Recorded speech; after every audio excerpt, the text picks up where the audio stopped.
It's what's that one? What's that one? Kingdom Hearts. Thank you. Kingdom Hearts. It's Kingdom Hearts, but One Piece, and it's Kingdom Hearts pirate based. Disney. I'm giving you the ideas. Okay, I want you to write this down. Take notes, Bob Iger. It's on camera. Is it recording? We're recording. Okay, cool. So, Kingdom Hearts game. Luffy, no, Goofy. All right, they're both long and lengthy. It works. All right. Outside of that, you're gonna have Zoro and Nami. But Nami's going to be wearing the Minnie Mouse thing, and Zoro's going to be just Zoro. All right? We're going to just anthropomorphize this whole thing. And then, when you get to the Pirate King, instead of the Pirate King, I want it to be the fucking Pirate Queen of Hearts on a big boat. And this is how we're going to do it. It's going to make $1 million. This all just sounds like someone's like fan fiction. It sounds like I had too many MSGs last night in my Chinese food, and this is the dream I had. All right? True. I don't want to hear about it. There you go. True. Oh my gosh, everybody, thank you so much for tuning in again. I'm Nicole D'Agostino. Welcome back to One Piece of Me, where we are talking about One Piece, and the episodes today that we'll be talking about are 20 through 30. I did go back and watch now that I'm on 185, so I'm almost to the 200th episode. It's been awesome still. It's been a great ride. One of the things that I love doing is collecting, and seems like I'm collecting a lot of mics. My attorney's name is Mike. My violin player's name is Mike. I know probably 2 or 3 other musicians named Mike. I have a gentleman named Mike Katoya who introduced me to One Piece, and today I have back with me for the iPad, for the iPod. I was about to say it, is Mr. Mike Ferroso. Thank you so much for being here again with us. I know that you are just stepping into it and still learning. So I am still on episode 0 of 180 million. So it'll.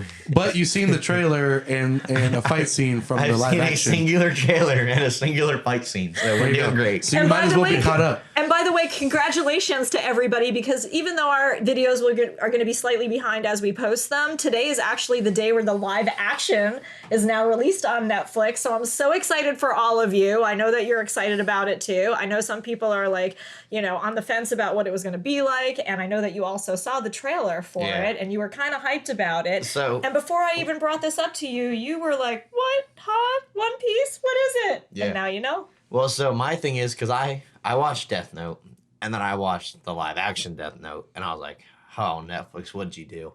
And then coming to One Piece, I've seen some clips of the anime. Right. And then I've seen the trailer, and the trailer looks like they're not going to do the same thing again. They're not going to completely mess it up.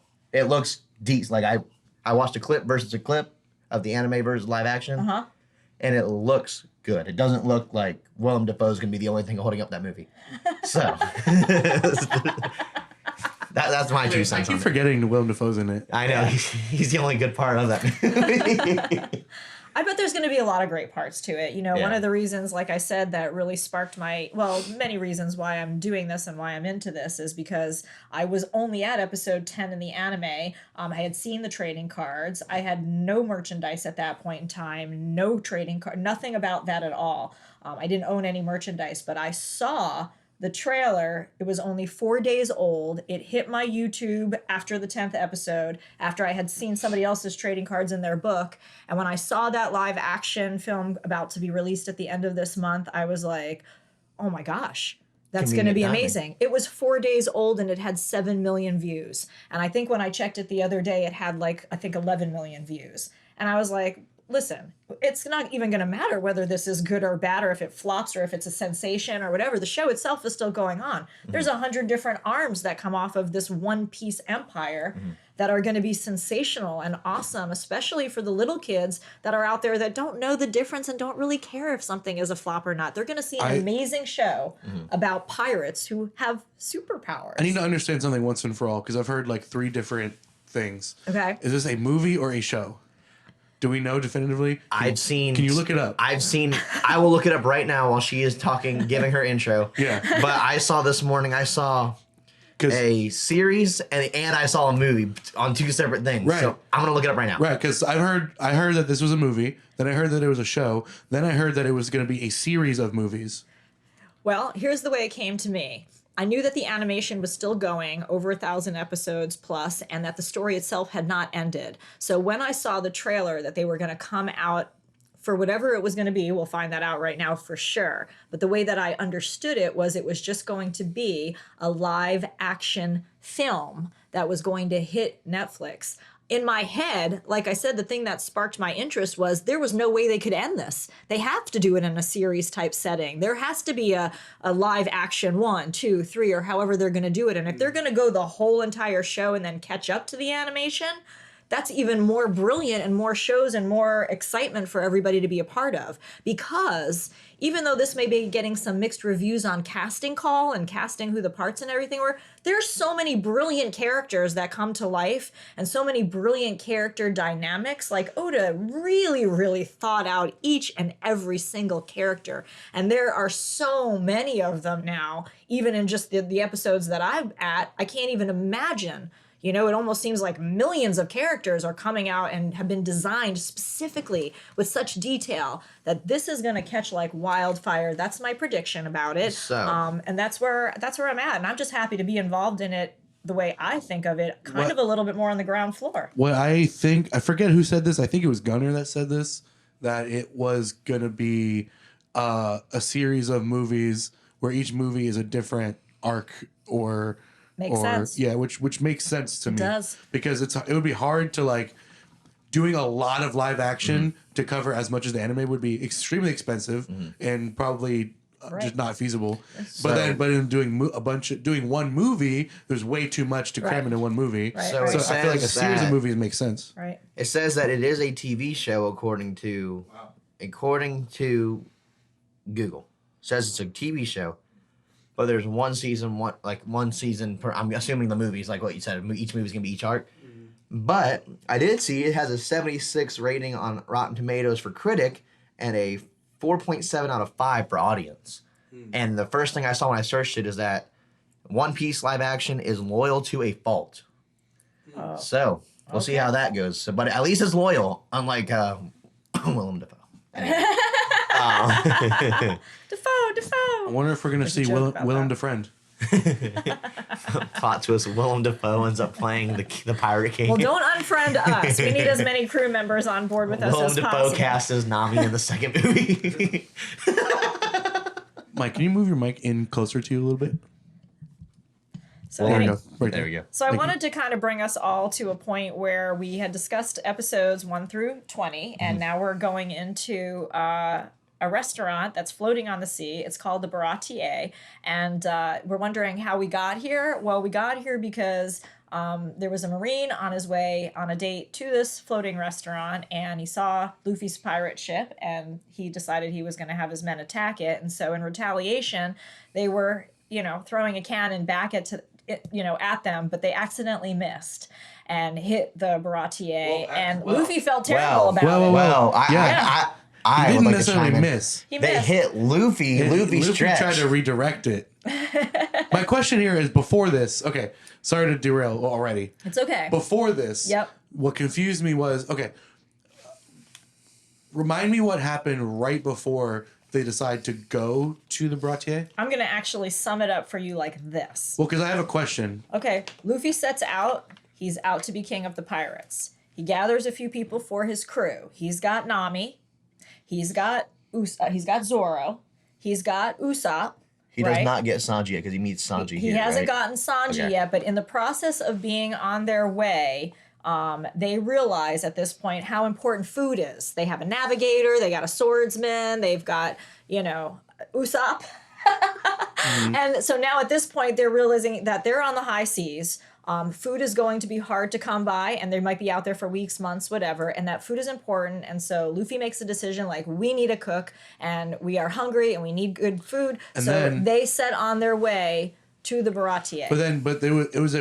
I forget what I'm asking is I forget who it is. There's a particular character that says we're gonna go there, and that's who decides it. And I can't remember who that is right now, but it might be the navigator. They don't it might even have know been what the Nami. Baratie is until someone introduces Might it have and been- says, "Let's go there." Oh, okay. I know who it was. It was Big Bros. The Big Bros. Yes. Okay, so it's Johnny, and it is. Wait a second. I actually have his name written down somewhere.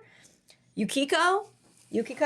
Anyway, that's one of my Why are you cards. looking at me? I know, I'm getting you like you know. But What's their name? I don't know. Yusiko and Johnny are basically some pirates that also they were accidentally hit by flying cannons that went astray, and they see the ship and they climb onto the ship, and Zoro is like, dude, what are you guys doing here? So they all know each other.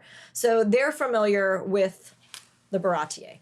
And so the Baratie is where they're going. And what I thought was really funny was when that episode begins, the next episode begins, or actually no, it's in the same episode. It's just like it does one of those transitions in the middle of the episode, right, where it shows like art and music, and then it comes back. Yep.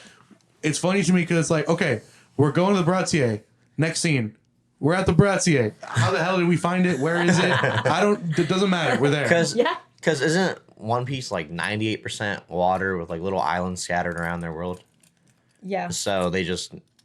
And they're basing it off of, the 4 blue seas, blue areas. So there's a North Sea, the East Blue, there's the East Blue, the South Blue, the North Blue. So they're basing it on like 4 oceans, basically, is how they're coming about with this. And then there's that one like place where no pirates can go because it's like super dangerous. Navigation doesn't work, right? It's the Grand Line. Yeah, that's where everybody's headed to. They're on their way to the Grand Line. Okay. These are a couple places that they get to before they get there.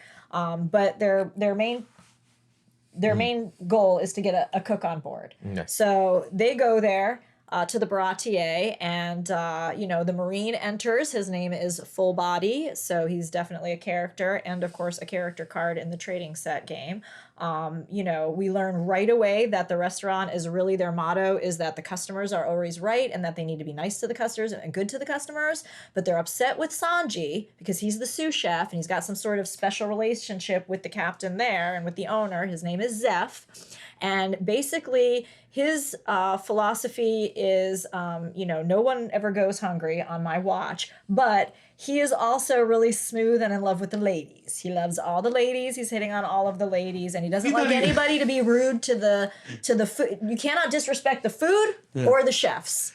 It's funny because, like you say, he's smooth. He's smooth with the first girl, with Full Body's girl. Yeah. But then when Nami comes in, he's like he loses his mind. He just loses it. Yeah. He's not. He just becomes like cringe master. Yeah. Like he's not smooth. He's just like. Falling over himself for her.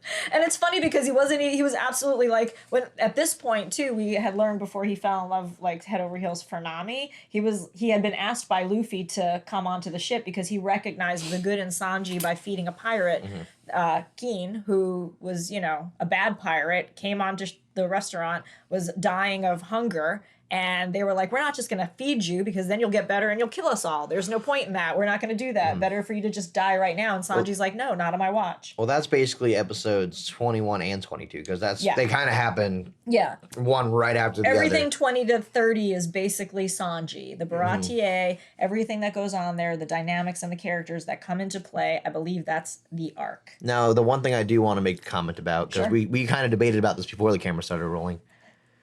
Does Zeff eat his foot or not? That is the main debate of this episode. To me, it seemed implied that he did. Well, Zeff comes into those episodes. We learn that he has a peg leg, so nobody knows exactly how he got Sanji. that. Except Sanji, and nobody else really knows how that happens until we get further into the episodes, like into the 20-something episodes. But really, first, when we're entering onto the scene and everything, we learn that Luffy asks Sanji to get on the boat when he sees what a cool guy he is, and obviously wants a great chef as well. And he's like, no way. I am loyal to the Baratie. I am loyal to Zeff, and there's no way he's leaving. I mean, the cooks have been trying to get rid of him for years, and there's like, and then he sees Nami and starts drooling, and then he's like, all right, let's make a deal. Anywhere with you as long as if I could just be on the same room with you or in the same ship with you, I am totally there. Simp. Yeah, and she's of course using that to her advantage, and he's like, everything is free for you, dear. But he's like turns to the other pirates like, you guys have to pay though. That dude, when the bartender buys the girl free drinks and then charges you double. Yeah. But listen, the Marine that's there, having the date, he gets his ass kicked and he leaves the Baratie. And a lot of ass kicking going on in the Baratie. Full Body is such a little bitch. Because he's so arrogant and so like he just has like a stick up his ass. He's so like He's rude. He's rude as hell. So rude. And he gets his ass whooped so quick. I love it. I love that. Yeah, I mean, and he doesn't like being like, played up. He doesn't want anybody to like, show him up. Yeah. So I have a question for later on. Remind me later on we start talking about the fight between Zoro and the other dude. Remind me to bring up my question about that. Remind me to bring up my question because I just thought of it and I'm like, oh, I don't want to forget it. So remind me later on that I did have a question about that fight, but continue on. Sure. So I'm just going to fast forward to answer the question about whether he ate his leg or not. He definitely did. He definitely did. Well, let's talk about what we're talking about because that's part of the we're gonna go right part of into the that. flashback. Yeah, absolutely. So, one of the things that this one pirate that gets onto the scene, he's a bad pirate, but he actually works for an even worse pirate, Don Krieg. So basically what's going on is Don Krieg is also starving to death out there somewhere too because Gin has now been fed by this awesome Sanji. He goes back and reports to Krieg that there's this restaurant that, he takes his boss to and everything, and that's going on. Oh, wait, can I interject again one more time? Yeah. So what's funny is, this dude, Gin, comes in trying to be all tough. And first he's like, give me food or I'm going to kill you. Like, puts a gun up to what's-his-name's head. Yeah. And he's How like, are you going to pay? He's trying to be badass. Yeah. And then he gets his shit rocked. Yeah. And he's like outside crying and starving, literally starving to death. Yeah. And that's when Sanji's finally like, take the food. Yeah. And reminder, I haven't seen any of these episodes, so the mental pictures I'm creating in my head are just off of what they're saying. Well, He listen. literally right after, I think it's right after Sanji kicks Full Body's ass, and that situation comes to a head or whatever. So Sanji's a prolific fighter as well. He's got got a good spirit in him. He's learned from Zeff pretty Oh, much. okay. So he learned from the Him and Zeff only use their feet. They Do they not- really? Their hands are only for cooking.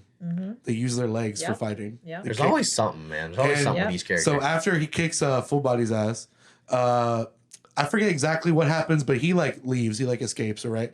And then this other dude, Gin, comes in. And he's like I said, trying to be all badass. He just takes the table, puts his feet up on the table. Yeah. He has a gun. And he's like, bring me food. I'm hungry right now. And then the waiter, who's also a cook, because they let all the waiters abandon the place. Yeah. He's like, how are you going to pay, though? Yeah. Because normally he's a he puts a badass gun to his pirate, head. So he came in at first trying to portray the fact that he was a badass pirate, but because he was so hungry and so weak, there was no way he can really defend himself. He had the gun, but it wasn't enough. Yeah.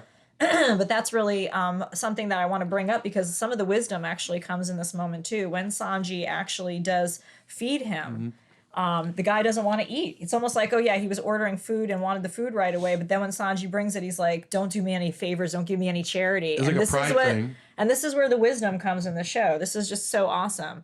Because, Sanji comes in and says, listen, if you die for your pride, then you won't live another day to fight for pride really worth dying for. And he's really moved by that too. And that's what actually, makes him think for a second about his pride and what he really is fighting for and who he's fighting for. And so, like I said, his loyalty goes back and tells his boss, like, hey, I just got fed by these people. Come back with me. When he's coming back, when Don Krieg actually enters into the scene and he comes in again like a really bad dude and he's now on the boat and he's insisting not only that he should get fed, but the 100 men he just brought with him should get fed too. And by the way, after we feed all these guys, we're all going to take over your ship.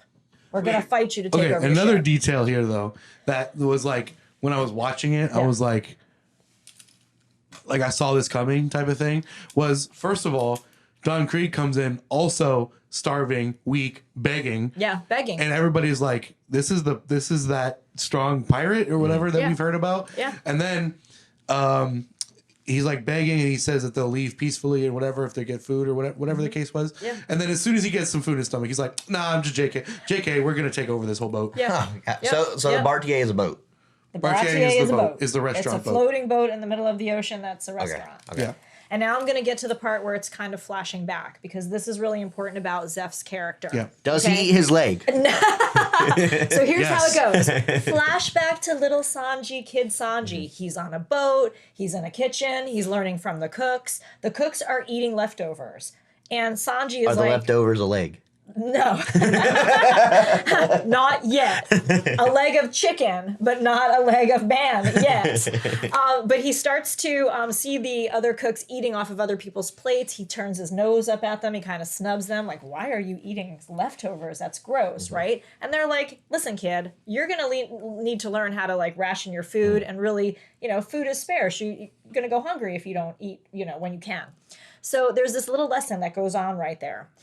As this is happening, Zeff is the pirate and the ship that comes and wants to pillage the boat. Because Zeff is a pirate on the ocean. He has his own crew. He comes onto deck and he fights, he sees Sanji fighting everybody. And he sees Sanji go after him like, I refuse to die, because it's my dream to discover the All Blue. Which is that part of the ocean where all the fish are. Where all the fish are, which is like a chef's dream come true, where all the fish from all the seas coexist together and are all located in one piece. So do they have chicken and stuff, or do they just have fish? It seems like they do, because I do see them eating a lot of like chicken bones or like chicken wings, chicken legs, stuff like that. So obviously they do have some meat, and it's probably from the islands where they've gone to or traveled to, or other people that have brought back. But in any case, unless they got like sea beef or something. Sea beef? Sea cows. Beef. Well, Sea they have cows. sea monsters, so maybe that's kind of a thing, who too. knows? They're It's fighting One off Piece. sea monsters. Yeah. It's One Piece. Who knows what they got in the ocean, bro? It's one piece of this, it's one piece of that, it's one piece of this. So, not to derail the conversation again, but that's kind of my whole point of being here. Yep. I was thinking, because we talked last time I was here about the One Piece being an actual thing and not just being like, oh, the adventure or the journey, like the writer, I forgot his name. It's a tangible thing that when you find it, you get it, and you got it. What happens if the writer passes away before the One Piece is revealed? Don't know If the only answer to him, if only him and that one Make-A-Wish kid know it, and the Make-A-Wish kid's not around. Let's not anymore. manifest this. Well, I'm just like, what? I know, right? Who's the person in Nothing charge? happened to Oda. What happens if that happens? I do believe he co-wrote this with someone or had somebody's help on some of the so character there's somebody else who development. knows what Not the end goal necessarily is. co-wrote it, but I believe that one of the animes from another really popular Japanese anime is a good close personal friend, and that they worked together. So my guess is he has a team. I know who you're talking about, actually. Yeah, he has. I'm sure he has attorneys. I'm sure he has documents. So somebody somewhere else knows. Okay. Somewhere in a safe in a little gold envelope. He got it there locked- is Krabby the Patty secret. Yeah, he got locked Like up like the Krabby KFC's Patty secret formula. chicken recipe. Coming back to chicken all the time. I think we're gonna have One chicken- Piece is I just. think we're having chicken for lunch. You had chicken for breakfast. I did. I watched you walk in the house and eat Chick-fil-A nuggets. I had a chicken sandwich this morning, so yeah, chicken all around. Yeah. So- Pulling for Pollo. So he realized that, Zeff realizes that Sanji is basically on the same journey and is having the same dream as he did. He's an older guy now. He's looking at this young kid who's got this, spirit, like Luffy. Luffy is on his way to the Grand Line to become king of the pirates. Sanji's journey is to become The like best cook in the world. no, he wants to get to the all. His journey is he wants to find the All Blue. What if the That's One his Piece is in dream. the One Blue? All Blue. Because we know that the Or are journey they in different to sections? there's different dreams. The greatest swordsman isn't looking for the One Piece, and he's not necessarily looking to look for the All Blue. But he is the just all- wants to. So Zoro comes into play here too in these episodes because his goal is to be the number one swordsman in the world, and But he knows is- there is one other one out there. So think- is the One Piece so the One Piece is in the Grand Line, which is why that's where all he Not wants to go necessarily. for the It king. doesn't necessarily say that the The One Piece Grand is in the Line Grand Line. is sort of the path that will lead all of them to their individual Yeah. dreams. Okay, It's so like it has like it's the one thing they all have in common that will lead all of them to their dream. Like because like they have to follow the Grand Line to find the All Blue. Theoretically, at least, because they don't actually know where the All Blue is. Then, But they know it does exist. Nami's a navigator and stuff, so all, the Grand Line is just like that's navigation in Yeah. itself. Sure. Zoro wants to be a master swordsman, so And he knows who he has to go up against. The Grand Line is like this like semi-mythical, like you never know what's going to happen out there type of place. So that's a perfect place for a warrior to go to find fights and stuff. And then obviously for Luffy, it's finding the One Piece. Yeah. And so philosophically, here's the way that I look at it and that I've seen it. The Grand Line was not specifically mentioned by Goldie Roger. He just said, the One Piece is out there now. It's your job to go find it. It was what sparked people to head to the Grand Line. I look at it like this. Based upon the age of the characters and what they're going through, the Grand Line is that really raw age point when you're like 25 to about 28, when you have to go through the worst fucking shit of your life. And I mean like the most complicated tasks, the deepest hurts, the most painful part of growing. And that's why when you see Don Krieg's ship come in and it's just been at the Grand Line, it is torn to pieces. Now, it's torn to pieces for multiple different reasons. The Grand Line is made up of many different places that are all spooky and haunted and have, people that are not even going to let you get there. They're going to tear you up before you get there. I sort of look at it like, I'm right. Well, I was sort of, in my head, I was sort of thinking like, okay, if you want to go on an adventure, you got to leave the Treasure Coast. You got to get on 95 and go somewhere else. That's the Grand Line. Like, you know what I'm saying? Like you gotta. The Grand Line is the traffic and the accidents that you hope don't happen to you on your way to Miami. Miami's daily traffic. Coño, me cago en la pinga. It gets rough. That's exactly confused, how I look at it. You've got cars coming at you. So that's basically how I've been looking at this, is that's the Grand Line and what it represents. So everybody's headed there because they have to go through it to get to the other side. And then from what I've heard from other people is later in the show, this is not a spoiler, this semi-spoiler, but not really. From what I've heard from other people who are farther along is the Grand Line right now to us looks like this big thing, but it ain't shit. Compared to what's even further on. Yeah. And so we know that because, we have all ages around us of people. We know that there's other things that are going to come up at different stages, at different arcs of our life based upon how many years those things take place in order for us to make choices and move in different directions. So basically that's it. That's kind of that's basically how to explain it to you and to the viewers that are watching it right now. And I would love to hear what your comments are about the Grand Line. So go ahead and put the comments down there, like, subscribe, follow the YouTube channel. That's what this is all about. And that's basically where we're at with that. So the Grand Line is a place, but the dream is different for everybody. Okay?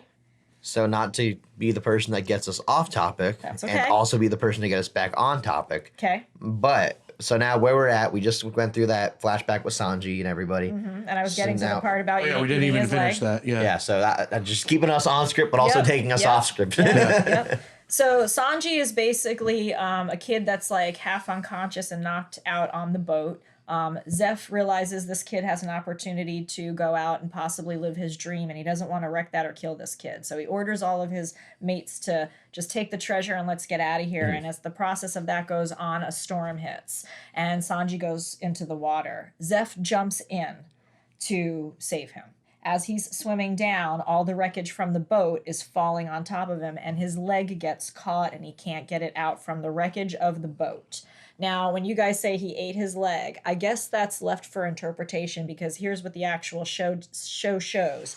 The anchor that's still hooked onto the boat is floating down. Zeff grabs the anchor, wraps the chain around his leg, and all you see is blood splatter. So that's leading us to assume to ourselves that he severed his leg to continue to grab the kid.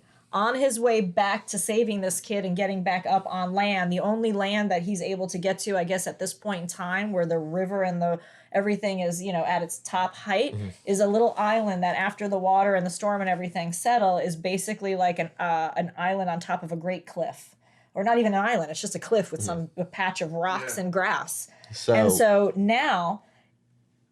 The theory being, let's say... Did he grab his spare leg? I don't know. I don't know if he did that. So the reason I'm led to believe that he did eat his leg, or at least maybe pick at what was left of his leg that was still attached to him, something, is because they're on the island there, and Zeff tells Sanji to basically sit on the other side of the island and watch for boats.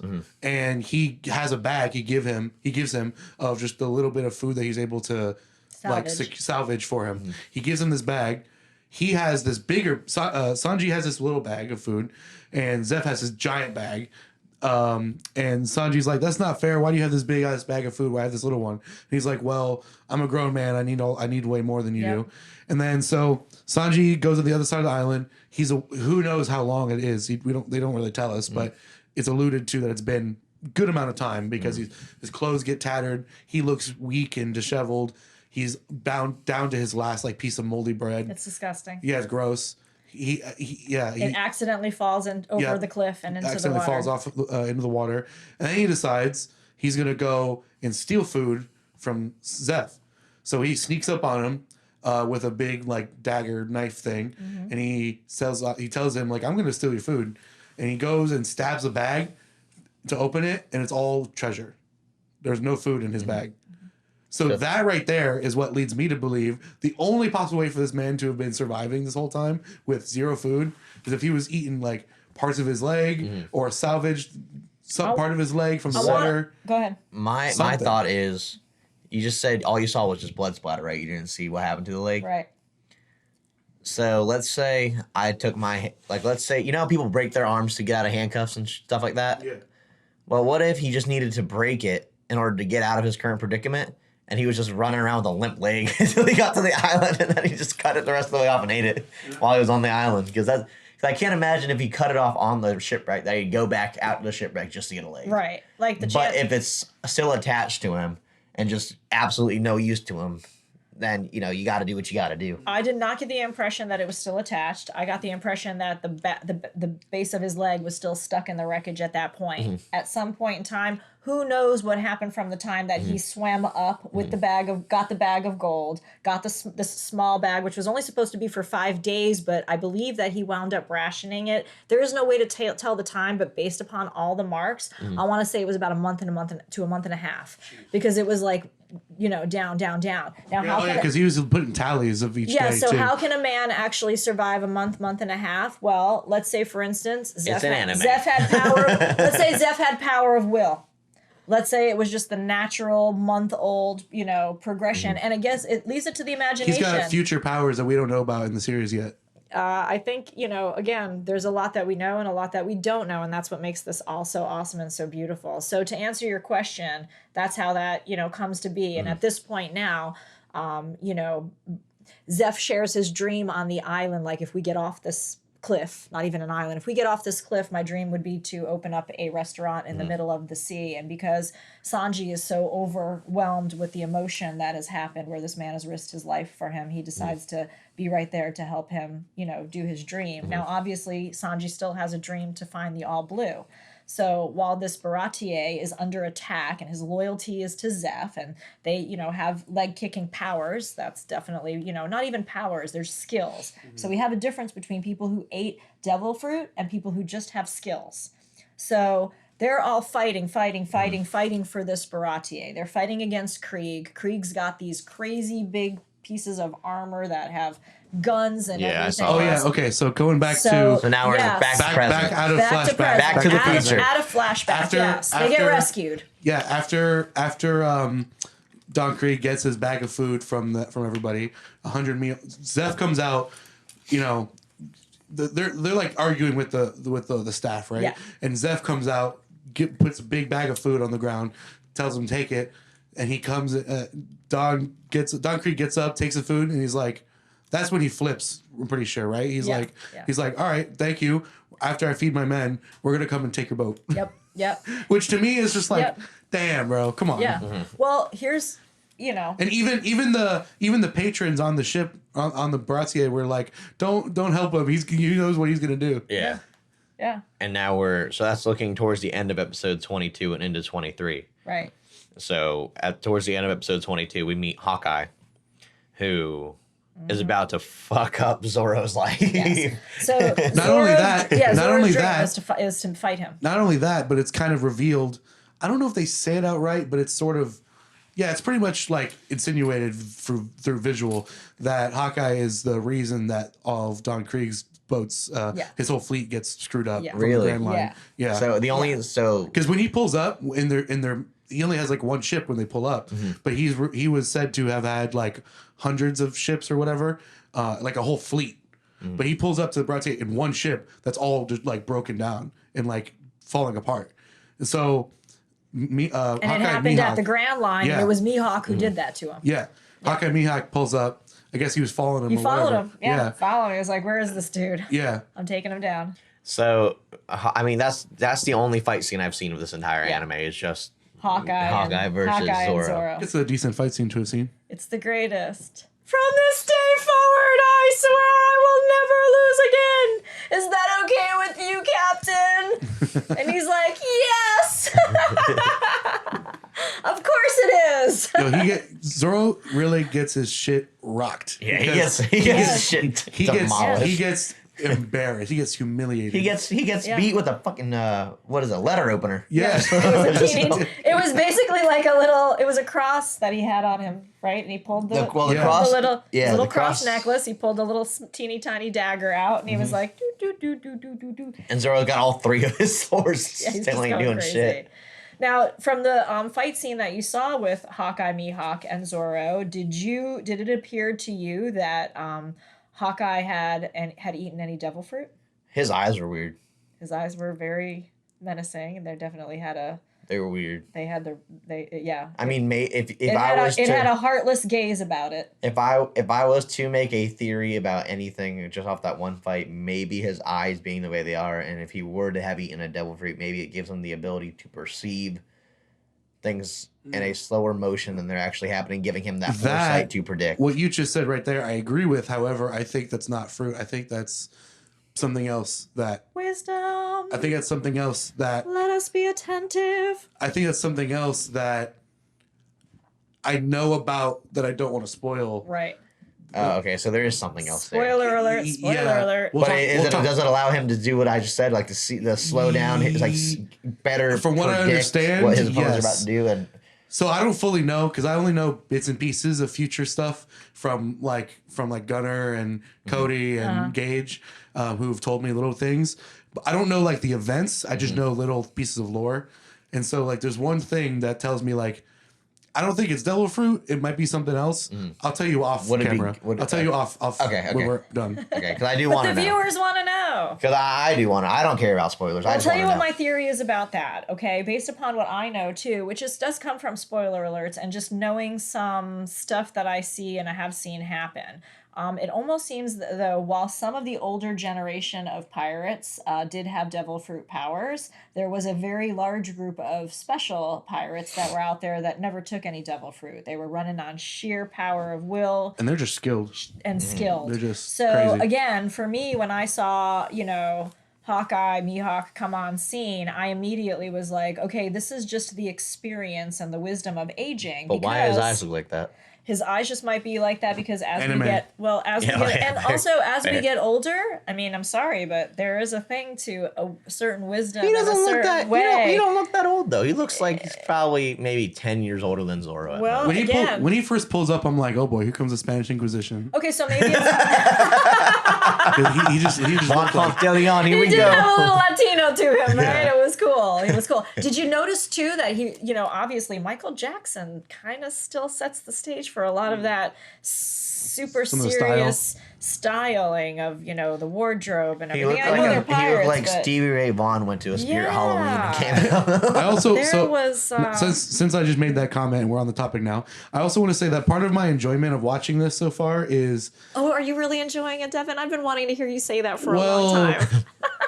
My enjoyment is for different reasons, I think. Okay. Because I'm enjoying like kind of picking fun at certain things and like we all are. Character design, like how like the one dude looked like Larry the Lobster, like the one dude on the ship, the one other cook, the other like main character cook that's not dressed like a chef. Yep, that's what's his name again? We've got Patty. That's Patty. Patty. Patty's one of the cooks. He kind of has that big arms. looking arms and everything. He's built like Larry the Lobster, I swear. And then what's that? He looks like Larry the Lobster. And then I was making fun of how Sanji's like eyebrow is super long and curly. Yeah. I looked up when I was watching this last night. I looked over at my friend and I was like, I think it was Gunner or somebody that was next to me. I was like, would you grow your eyebrow out if you knew it would curl up like that? Because like I just like the strange. He's like little details like that. Yeah, it's like almost as though he's ew. dressed Why does to the the eyebrow look nine. like He's that? kind of I sexy, just saw it. you know. Like he's listen. Why he's does the small, eyebrow he's look kind of like that? debonair. He's got this thing. I believe his eyebrow is like that to give him that I'm not only a romantic but whimsical character, but also too like I got this. He looks like You he's know? one. Like the mustache guy that you know. I have a couple of friends actually who have the mustache. Sanji kind of makes me like, despite his background, despite like his character exposition and stuff that we see, despite that, his vibe really gives me like kid who grew up in a gated community type vibes. You know what I'm saying? That's what he reminds me of. Yeah. Well, I feel like, you know, just the jacket he has on, like with the double-breasted and everything, is definitely kind of like... He's smooth. Who's the guy from well-dressed. Gilligan's Island? Who was, you know, the guy who was rich and him and his wife got stranded with him too? Yeah. Okay, I who don't is that remember the guy? name. Put it in the comments, but I do remember I'm gonna him put a picture too. of him. Yeah. He reminded me. Thurston Howell. Remember Thurston Howell? He There you had go. the thing. Yeah, so that's kind of who that guy reminded me of too. I don't understand. So, why does his eyebrow look like that? It's so weird. I didn't notice it until you said something, and now I'm not gonna be able to like. It's art. See, that's like the funny little details that I look at. I'm just like, why is he built like this? Yeah. Oh yeah, And then- that dude does look like Larry the And Lobster. then that's what I'm saying. Yeah. And then back to Don Krieg. He when he first like starts showing up, like he's fed and he starts like trying to flex his power and everything. I swear he looks like Thanos. Oh yeah, for looks sure. exactly like Thanos. He's got a diamond. He's got Gauntlet. like a diamond gauntlet hand. Yeah. It's Look it's that up. actually like it's a diamond fist gun armor that he's got, and he's got you know the things that come out with the shooting guns and Yeah, everything he has too. his gold armor that Yeah. covers his whole torso. Which character? Don Krieg. Don Krieg. Don Krieg. Krieg. Yes. He looks like Thanos. And not 'cause he to got like the diamond- interrupt this program for just a moment, though I will. I'm going to actually just say I had You have a card? two of those cards here, so I actually I have a gift for you, Ooh. Don Krieg from Krieg Pirates, and one for you too. Ooh, I'm gonna nice. put it over here for you. So Definitely. I've seen someone fan casted David Harbour, the dude from Stranger Things, as Don Krieg for live action. That's a fan cast. That was the person that came up when I searched his name to see this. And I also have two other rare cards here. So these are rare cards. They're super hollowy and shiny. I'm going to mix them up. So these are actually characters we've talked about. Pick one. The other one is for Devin. What'd you get? I got Zeff. Zeff. Okay, so that means you get Sanji. Yay. Yay! But So we've got an extra card for you there too. oh look, So his those are leg's the already been eaten. characters. Wait, is that card his leg? What is it? It's just him kicking, but it's Not just the leg. I was about to say, what if the card? It's not a holographic thing of the singular leg. leg. The card was just his missing leg. But I do see what you mean by Pick it up, slice it up, dice it up. so Mash Don. it, stick it Put in it the on the stew. grill. So yeah, I'm getting hungry now. Homeboy's looking stacked with all them guns. I love that we're talking. You know, the more we talk about food too, the more we realize how important it is. I feel like life sometimes just revolves around food and drink, and that's the ultimate goal: make enough money, buy myself food, buy myself drinks, buy myself food, repeat. Because I'm always thinking about food. Well, food is sparse out in the sea. And now I want chicken. Now I want Chick-fil-A for lunch today. That doesn't sound bad. I'll eat it again. So yeah, so we're getting into you know, a lot of fight scenes that wind up happening. Lots of different dynamics that are going on. We don't want to give too many spoiler alerts. We can talk about you know different characters and stuff on the show, but you know, as far as we you know, when we start getting into it, we start to see like the original pirate Geen that showed up at the Baratie. He's now seeing, you know, not that he didn't know that Don Krieg was a bad guy and the worst pirate ever, but now he's obviously seeing that, you know, he's not going to keep his word after somebody was as kind to save your life. And that changes him at some point in the storyline. He actually, you know, is about to kill Sanji. And this is somebody that saved his life, and he's getting orders from Don Krieg. And I think, that moment where Sanji was making reference to, don't you want to, give up your pride right now, eat to save your life, so that when the opportunity comes again to really show your pride in a moment that's actually worth fighting for, you'll at least live another day to do that.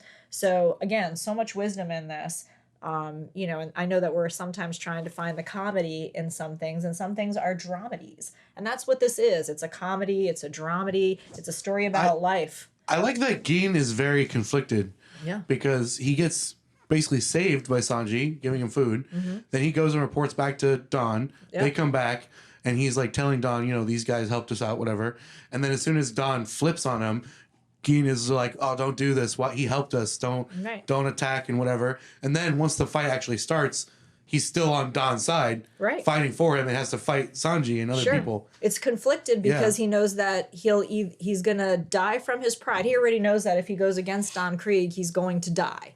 He can't. We've already seen at this point people on the ship who've actually challenged Don Krieg already, where he's just basically blown them away straight up, like, all right, adios. So this guy too does not have any devil fruit power. This is all just mechanics. This is all just being a bully, gathering that many people and threatening them to be a part of your massive, ship of ships to go out and do bad things. And that's why he's right now known as, like, at this point in the game, he is the worst pirate ever. But also, and to give you context real quick, Mike, the ship is huge because, like, okay, the ship that the main characters are on, decently sized ship. Yeah, and it starts out. They pull up to Baratie, and it's literally like a giant, like, high scale, high end restaurant, but it's a big boat, like huge. Yeah, like it's got like 3 floors, 3 decks, 4 decks. Many decks, many times the size of the ship that they come on, and then Don's ship is overshadows it completely. It's like in Star Wars when you see the Super Star Destroyer, when you see Death Star? when you see Palpatine's Super Star Destroyer, and it's like casting shadows over regular Star Destroyers. It's like that. Got it. Yeah. So now we're at the point where Don and them are all fighting, and then I'm guessing when Hawkeye shows up, they decide, they're like, oh, fuck, hold on, we got to stop fighting. We got something a lot more to worry about. Well, first of all, Don Krieg has seen what this guy can do to not just his ship, so he's kind of backed off for a second because Noah Zoro has now spotted him. This has been a dream come true that he didn't actually go out and have to find this man. This man has come to him. But the wisdom he realizes that he's got an opportunity. He's like, I didn't expect this to happen so quickly. Yeah. So Mihawk comes in, tiny little thing, and it's basically just experience versus this is too soon for you. You're not ready for me yet. And he could have killed him, but he didn't because he respected him. He respected the fact that this was his dream. His dream was to meet him. Now, I'll tell you where there's a parallelism and similarity to it. When Shanks, who was the beginning pirate that Luffy looked up to and wanted to be like and wanted to fight against, put that straw hat on Luffy's head, he didn't say, come find me to fight me one day. He said, when you're stronger, when you're more experienced, come find me. Yes, Luffy wanted to fight against him, but it wasn't like, come find me. It's almost as though Mihawk has now said the same thing to Zoro. It's too soon. You're not ready, okay? But it's not necessarily to come fight me. It was more along the lines of like, hey, buddy, you're not ready for this sword fight yet. As much as you'd like to, it's just a little too early in your life to get yourself there. So he leaves. He disappears and doesn't even, want to do it. And that's when Zoro's on the ground like, Yeah, well, Zoro gets his shit rocked too. And then, so when he takes out that big-ass cross sword and cuts him, he's the one who puts the X on Zoro, or Zoro does that to himself, like seppuku or whatever it's called, where they just kind of seppuku, no, because that's what my question Mihawk was. does that to him. So my I was question, that was a weird part of that fight because he like slashes him right, and then Zoro's just like kind of gives up and like just opens his arms out. And then he slashes him again. He's just like, oh, he's like, just kill me. He's basically, but he's not going to. Instead, you know what he does? He marks the spot with an X. I saw that. Because this is what you need to have experience on before you get to find that treasure. That's symbolic. Breasts. X marks the spot. I know, I'm like, It's okay. sorry, sir. So my question originally went back to the Seppuku thing. Seppuku. Same. Anyway, do you think that if Mihawk, Hawkeye, whatever his name is, was to just leave him, like say, nah, you lost, that's it, and get up and go away, do you think Sanji would have killed himself, or not Sanji? Zoro would have killed himself. Out of shame and dishonor. I think that's too much to assume. I don't think so. You don't think so? I don't think so either. I think that Luffy and the other shipmates may have come in to be like, no, you're going to live to still fight for us. You're still our friend. Yeah, but I'm saying, like, if they weren't, if they Zoro- weren't around and I Homeboy think was Zoro by himself. No, I think Zoro has that fighting spirit of just like, I'm gonna try again. Okay. Yeah. You know, I don't think he would just fail. And He's just got the spirit of stop. Rocky. We know that Yeah. he's got the spirit of Rocky, so he's not going to give up. He's going to find another opponent or another goal and another conquer another thing. So while this whole fight is going on, somehow, some way, a bunch of wanted posters, I think by Johnny and Yusaka, I'm going to say that wrong, but the bros, the little bros, they bring all these wanted signs They're to so the boat. annoying. They call everybody big bro, little bro. Yeah, and they big call Nami sis. little sis. Yeah, big sis, I think, Sis, right? big sis. That's Yeah. right, big sis. I was confused at that because I guess I didn't catch earlier on when they Yeah. first started doing it. Yeah. So a little bit later on when it's just the three of them. Yeah. And they keep calling her big sis. I'm like, why is he calling Yeah. her that? Are they related? What's Because happening? I thought, because I was confused for a second because I thought since Zoro knew them and they were calling him bro, Yeah. that they were actually Bros, related. brothers, yep. And then they start calling everybody that. I'm Yeah. like, what? Yeah. Do they explain that, or I they think just it's do just it? like anybody who calls, a friend, hey bro, hey I guess sis, so, yeah. hey bro. Yeah. They do it a little They excessively, do though. it obsessively, yeah. Well, I have friends that call me buddy all the time. Hey buddy. Hey buddy. I'm always like, okay. So, It's a term of endearment for sure. so why does Nami get so obsessed over this poster? Oh, okay, so all these wanted posters are like dropped onto the ship, but there's one she has zoned in on, and it is a wanted poster Arlong. for Arlong. Oh my gosh! And And at this point, we don't know anything about this person. we don't know anything. We don't know All we know is they're why- wanted. Yeah, that he's wanted. 20 million berries, right? Yep. And I think Johnny and Johnny and the other little. That's bro- that purple dude. Okay. Yeah. Okay. Now I'm putting it in my head as we go Yeah. along. With like this scissor long Yeah. shark. What is it, the sharks that have the really long noses? It's a spear shark or Sword. like it's almost like a swordfish types of nose. Yeah, it's a saw. Yeah, like a saw. So he's got something that. shark. His character's definitely, drawn out, and we don't really know yet. But what we do come to find out, and it will be a spoiler alert, is, he's part of the. They're like half fish, half human, half fish kind Fishmen. of. Fishmen.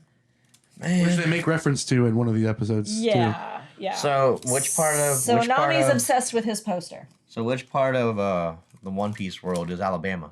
If they're making fish people? Alabama. If they're making fish people. Alabaster. Alabaster. Okay. That comes after. Alabaster is where you'll learn more about a character. He wants to know about Alabama for real. About He You're wants to not make going it- to Alabama right now. Your music career is keeping you right here in Florida. You're not going to Alabama right now. You're not going to Tennessee. You're going to stay right here in Florida. Stay away from that Grand Line. Yeah. That kind of line. So yeah, he's a pretty ruthless dude, but we don't know too much about him. And what's interesting is Nami is kind of obsessed with this poster, and she basically steals the ship. Yep. She steals the Going Merry. She distracts. like, you know what? She distracts the two guys. She uses her girl charm. Yeah, she's like, "Would you mind turning around while I change or while I take my shirt Yeah, off so or the whatever?" brothers are like, oh, okay. And they turn around for a second. They're like, I wonder if she's done. And they start to turn back around. And then she just like pushes them off the boat. Like, all right. She didn't change at all. She was What's just, up, big sis? Why did you do that? And she's like, I have to go do something, but tell. So is there a history between Nami and Arlong that we don't know about yet? We don't know that yet. Yeah, we don't know that. We don't know that yet in these episodes. When it gets to 30, you still don't know yet. We don't even know who Arlong is. All we've seen is this one All poster. you know is this poster. But there's something going on. But there's something going on. Yeah. Okay. So Nami takes the ship, Yep. and we don't see her for the rest of this. We don't see her for like an episode or so. I don't think we see her for the rest of this 10 episodes. No, we do. Do we? We do see her at some point in time after the fight is all said and done over there. And of course, spoiler alert, but, Luffy gets involved in the fight against Krieg. Yep. Obviously, it's an impossible, fight. Here's where one of my gripes with just anime in general comes in. That whole, like, the second half, the second 5 episodes from 25 to 30, this happens in so many anime. And I even said this to my people who are around me, like, I think it was Gunner again. Gunner and Gage and our friend Cody were hanging out last night watching these episodes, right? And I said this to them. I'm like, why is it a trope in anime when there's like a fight happening where, okay, this guy makes one move and there's like a solid minute of just seeing everybody's reactions to what just happened. Like, that's so annoying to me in anime.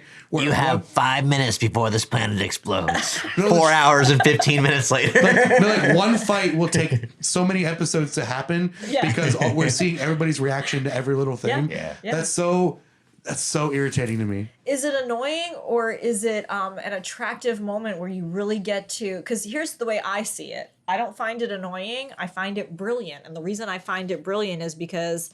there could be, okay, let's just say a girl fight goes on. You know how guys love that whole cat fight thing. Yeah. They're like, don't break it up. So everybody around the room that's watching it or seeing what's happening, they're going to have a different thought process and emotion. And then it's going to go around the room. What they're doing with that in anime is they're giving you a moment to watch how everybody is reflecting. Yeah. Because even though it's a still moment and there's nothing going on, it's like, okay, that's happening right there in front of us. Like, whatever, we just saw something absolutely crazy and amazing. I might have the exact same look on my face, and you might have the exact same look or a different one on your face, or something is red in the eyes. And if it was a still shot and it went around the room, as we were looking at it, for a minute, we're putting ourselves in somebody else's shoes. I would put myself in your shoes for a second and feel how you're going to feel about it. Then I'm going to feel how I feel about it. Then I'm going to feel how you feel about it. I get what you're saying. It was emotion come to life. I just feel like it suffers from the same thing that a lot of other anime do, that it just does way too much of that. So I get what you're saying. Like, it's kind of character building and character. You're either turned on or you're turned off. Right. It's kind of some character building where you're getting some internal thoughts of like what this person's reaction to what's going on, and they're thinking something different than this person and whatever. But I feel like we don't need that for every single move. Like, just let the fight happen. And then let's get a little sprinkle of the reactions. Well, so I feel like those 5 episodes should have just been like 1 or 2. Well, I'm looking here, so I was gonna make a comment because we already talked about the flashback. I almost said the backflash, and that makes no sense. We already talked about the flashback, and outside of that, I mean, the notes for each episode going on from where we're at right now are like 3 or 4 lines compared to the paragraphs that you wrote. Which just that's what I'm saying. Yeah, I know, I agree, and I made the Dragon Ball reference earlier. Yeah. It's like, where this should not have taken this long. Goku's fighting Frieza. And we're 25 episodes in, and we're just now getting to his final form. Yeah, it's like 50 episodes takes place. Yeah, so it starts at episode 70 and goes to episode 128 or something like that, like just for that fight. And it's like 5 minutes in universe is taking place. I love that part of it. I hate that. I'm so excited. I'm like, wait for it. I'm thinking the same thing you guys are thinking. We have the benefit of having it on streaming. Imagine watching this every week as it comes out. How annoying that must be for the person that's waiting for the next one. Yes, that's what I'm saying. Yes, that's like, we have it all on streaming, so it's easy for us. We can just we're binging, click, be done. But if I were to catch up and I was really invested, and I see two punches thrown, and then they're talking the rest of the episode, next episode, 2 punches thrown. Meanwhile, different area, something else. I'll be like, oh my god, just show me this fucking fight. Well, you know what? I'm kind of feeling that way right now, where I'm at like 180 something. I'm really into Nico right now, and I love her character as well. So I'm waiting for the backstory of her, and I feel like she's been on, Nico Robin's been on the ship for a while. It's been in all the episodes. Here's what I'm going through with that. I can't wait to see her backstory. I'm not spoiling myself. The second it flashed to her backstory, I was like, okay, we're about to go. And then it switched to like 10 episodes of other things going on all over the place. And now I'm like, but here's the thing. I'm so ready to see what happens that I don't want to miss something that I think it might be in. So it literally has me on the line. I don't want to miss anything. I don't want to miss a character. I want to wait for it. And they might do it in the middle of something I decide to walk away from because I think it's just fluff. And then it happens and then I'm going to miss it. I think that this whole like the thing I'm talking about with having to wait for it, like 3 things happen and you get everybody's reaction, and then 3 things happen and get everybody's reaction. I feel like because that happens in so many different anime, I think that's just like a difference in like media, like Eastern media versus like what we're used to here. Yeah, there's just some like cultural difference. I guess so. I kind of get it that it's just a difference in writing style, but to me it's just so like torturous. So last night, I was at McDonald's, and you just know it's gonna be funny, right? And I was waiting in the drive-thru. I was the person right behind the person ordering. I waited for 15 minutes, sandwiched between 2 cars, just for the person in front of me to just drive off. Oh my God! I pulled up, and she said, "I'll be right with you." I waited another 6 minutes, and then I finally got my food. McDonald's. Now, if I would have drove away, be so fast and quick. If I would have just driven away, I would have missed all the reactions from the key people behind me cursing out my car, even though I couldn't move. Now, if I was just to watch the fights, yeah. Wait, what happened here? Two little white kids, they were in a lifted. It was their Trailblazer was lifted in the front, squatted in the back. They had a tow hitch touching the ground, and they had starlights inside their car, and their rims were big and golden. I'm like, yeah, that sounds about right. I'm in Fort Pierce. Anyway, but the Treasure Coast has many colorful areas. Yeah, but no, it was just like I got my food and I drove away. So I eventually got the payoff, which is, I guess, how we're looking at anime right now. We wait in the McDonald's line for 30 episodes. They finally win, and we move on to the next saga. Because the French fries are the treasure. We all go for the French fries. Yes, the golden arches are the One Piece. I feel like that wait would be worth it if it was like a high-end restaurant, but McDonald's, I would have just left. French fries. When you haven't eaten anything all day. Not worth it. And it's 10 o'clock at night, nothing sounds better than French fries. Golden delicious. I don't know. The only time I've had a similar experience where I was waiting in line for like 45 minutes one time. Oh my God. And the only reason that I actually waited. Because you were stuck in between 2 cars in the drive-thru. That's why I waited. No, I would have figured out a way to leave. I would have told the person, hey, move so I can leave, please. Yeah. But the only reason I stayed was because I made an order online. Oh. And it doesn't give you the option to cancel. McDonald's kind of screws you that way. Because they used to like less than a year ago. Seriously, guys, my stomach is growling on camera with a mic this close to it. I'm like, oh. Listen, Luffy, we'll get some meat in a few minutes, right?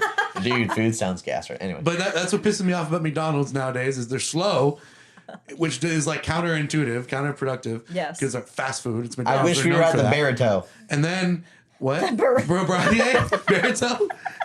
The Baratie, the Berto. What is that? But the Barito? Isn't that a band? I'm sorry. I wasn't sure if you're mixing like Naruto and burrito. I don't know what I was mixing. So that annoys me about McDonald's is they used to be able to like place an order and then you could cancel it if you needed to, right? Now they lock you in. You cannot cancel it. I got screwed one time because I placed an order. It was after an open mic or something that I was out late and I was getting food. I ordered to make it quicker. I ordered on the car on the way and I get there and they tell me they're closed. I'm like, well, you're open on the app and there's no way to cancel the order. So I was just out $13. That's when you grab a manager and you're like, ask for a refund. Well, not that. I want my breakfast first thing tomorrow morning. I'll be back. And it's going to be on the house. You know what? The only I honestly, I wish I did that, but I didn't because I just didn't have time to like go back to that location. That's the thing, too. Well, I'm thinking about going to Chili's for open mic tonight because I'm craving it. I don't know why. I'm craving it so badly. All right, so One Piece. Baby back. Okay, so now I'm getting really baby back on track. Let's go. One Piece, episode 25. Yeah, let's get this baby back on track. We are getting the fight scene started. So basically, we have a fight scene, and we don't got Nami no more because Nami said Ami ain't going away. Well, wait a second. I want to say something real quick because there was something that she says to the brothers that's really cool because later she's hoes. like... No, actually, let's see. Where's my notes? Okay, so basically, when she's taking off and she's, going out on her own on this boat. She says to them, hey, tell the guys that if it's truly meant to be, I'll see them real soon.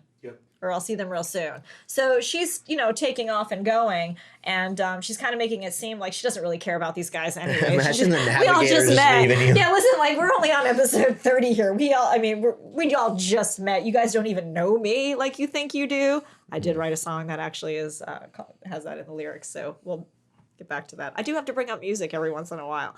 So she's like, see ya. She's off. They're doing their fight. Luffy, at this point, once he realizes that she's gone and takes off, everybody wants to, like, leave her behind. They're like, good, let's get rid of her. She's just like, all she wants is the money, and she keeps on robbing us. Why do we even want this girl on there? And Luffy is like, hell no. We are not moving forward without her as our navigator, period. There is no discussion about it. There is no other way for this. We're going after her. We're going to find her, and we're going to get her back. And that's on period. So yeah.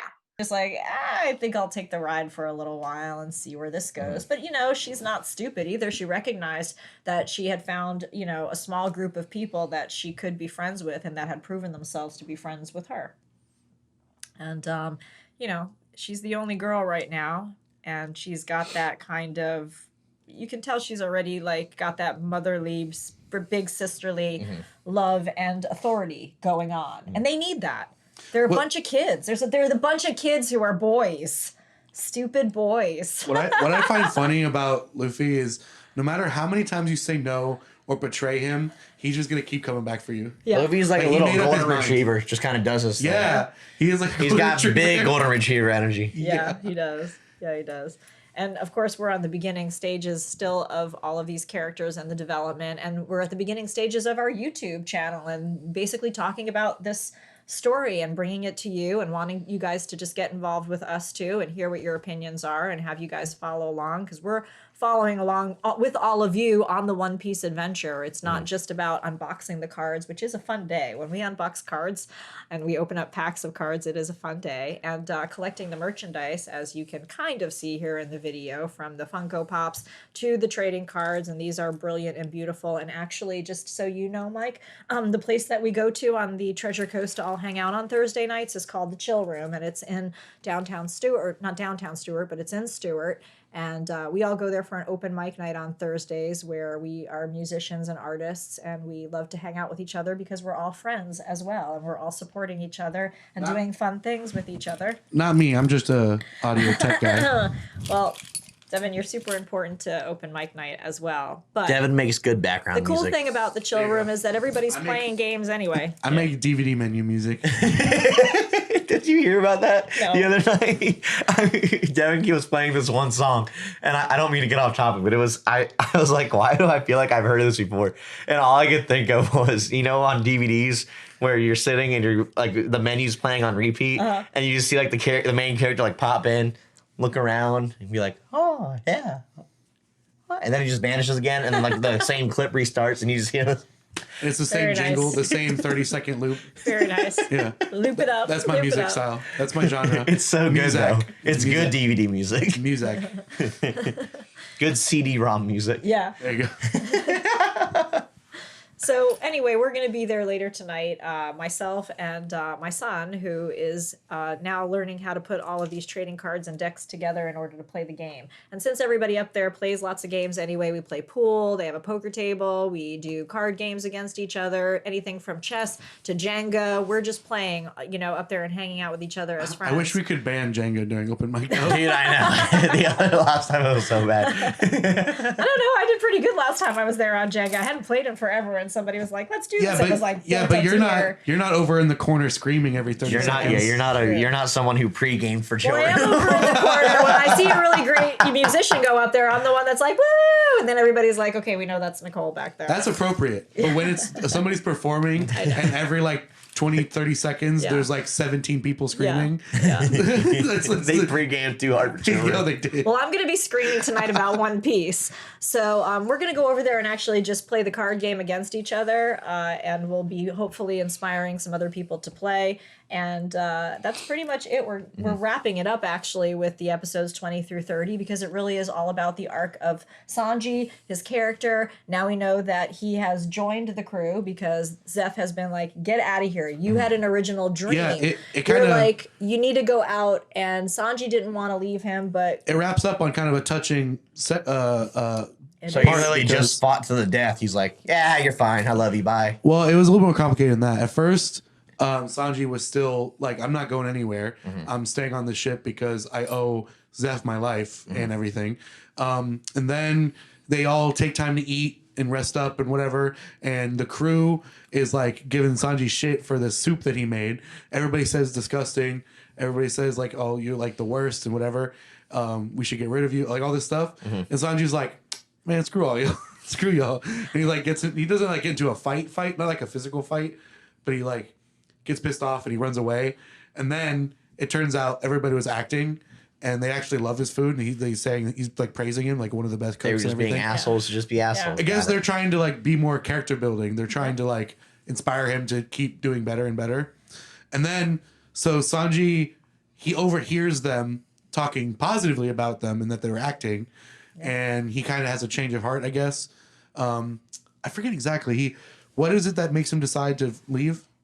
Because Zeff basically tells him like, you know, you should go and finally chase your dream. Yes. And I think in that moment he realizes that, you know, the reason that Zeff saved him to begin with was so that he could go out and have a life and live his dream. There was no reason for a father to hold, or father figure to hold their son back. They really do have like a love-hate type of like father figure relationship because they're constantly fighting with each other. And Sanji's calling him old geezer, old man, old crusty man. And seriously, he calls him that all the time. And then he's like telling him he should. Luffy just calls him Pops. Yeah. Well, I think I'm gonna. Zeff keeps calling Sanji little useless little kid, like stuff like that. But deep down, they like have a respect for each other. And as Sanji's finally about to leave, he like gets down on the ground. He's like yelling out and crying and thanking him and saying like, you know, I think he said he would come back and see him eventually and all that stuff. And then even Zeff, the like most hardened person on that ship, who has, we didn't even talk about this, he has a history on the Grand Line himself. He does. Actually, part of what we were talking about earlier with Don coming on and wanting to take over, he finds out that Zeff has a logbook of his time journey on the Grand Line. And he wants that logbook. And he's like, hell no, I'm not giving that. That's precious. That's like, you know, my treasure. So Sanji is about to leave and he's like thanking him and crying, sheds tears, and Zeff even starts to like tear up a little bit, get emotional about everything. I forget if this is before or after, but Zeff even offers Luffy that logbook. And he turns it down. Luffy's like, nope. No thanks. And Zeff is like, that's what I thought. Compass left behind, it'll only slow us down. Your heart will be your guide. That's actually part of his makeup, part of his character, and part of the development that was already instilled in him. Not even his development, that's just part of his core. Luffy's core is, okay, I don't need a compass, I just want to go out and have an adventure. And as the show progresses, it's all about having an adventure. Now, I know this is going to be completely wrong. It's so far in left field, it's not even funny. Do you think because he's made of rubber, he senses electromagnetic fields, therefore he doesn't need a compass to figure out how the fuck to get to Nami? Yeah, intuition. Well, he wouldn't need a navigator if that was the case. Well, but he has some intuition. Well, Nami's got certain qualities that he might be attracted to. She got skills. True. Skills.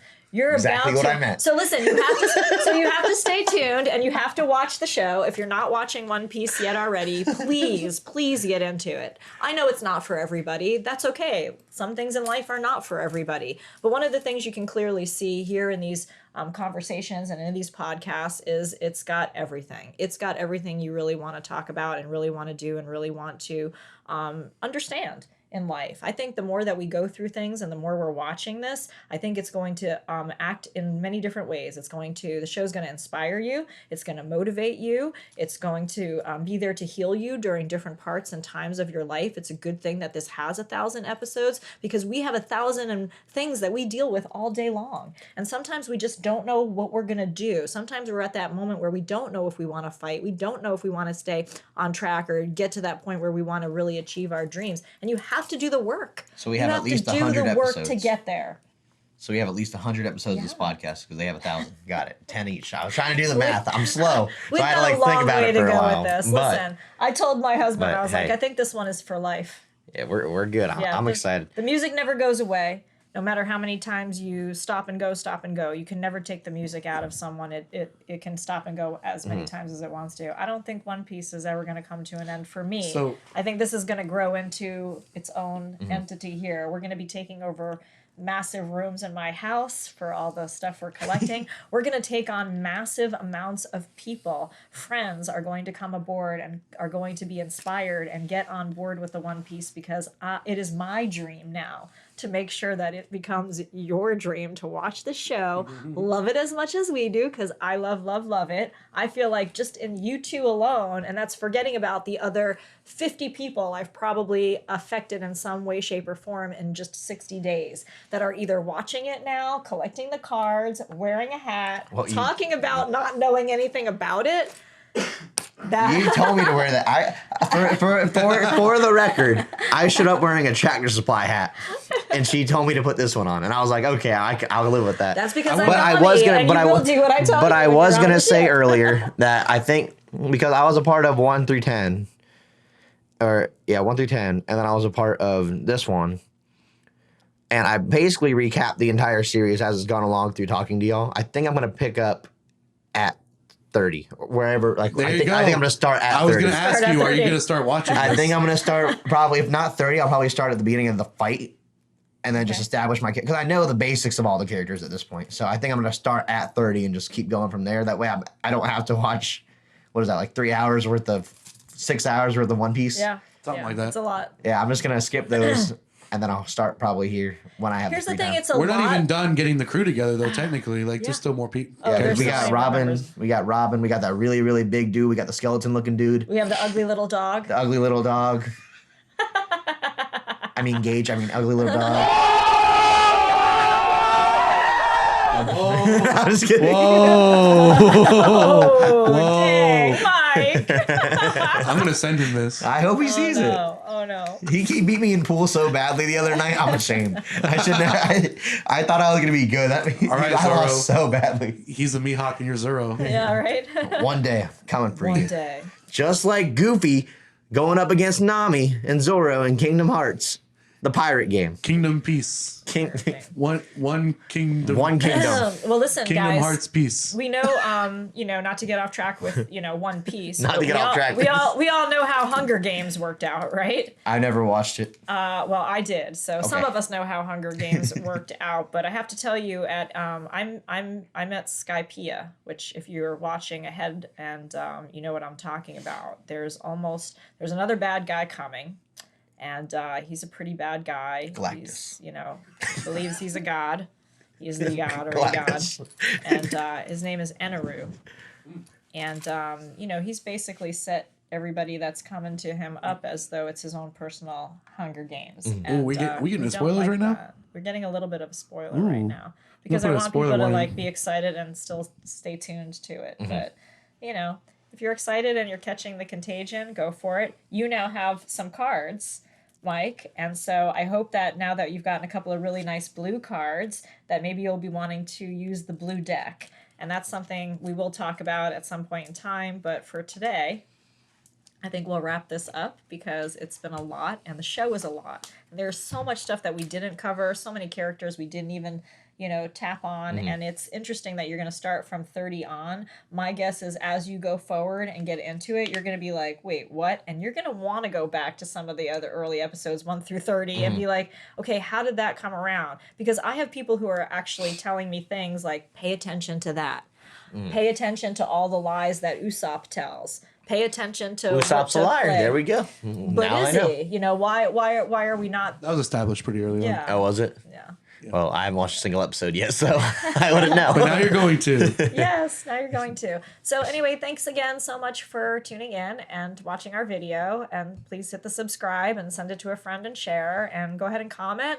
We really are still very excited. I'm very excited about to keep this moving forward, and we hope that you are too. So thank you guys so much for coming today. I do have some extra cards even for you. So after we maybe get off camera, I'm going to give out some more of these beautiful cards and you guys can start to build your decks with them, and we'll talk some more about them, and we'll learn how to play the game together, and we'll unbox some more really special cards. We did get quite a few special cards from the last box that we did, which was Pillars of Strength, and that's coming up soon. So stay tuned. Thanks again for tuning in. Well, that video, technically that video comes out before this, but yes, yeah. like I said, we're always going to be a few behind, but I think people out in the YouTube world get that and know that. So, yay! One piece of me. So, like, Kingdom Hearts as One Piece, I think would be a good thing. Just saying.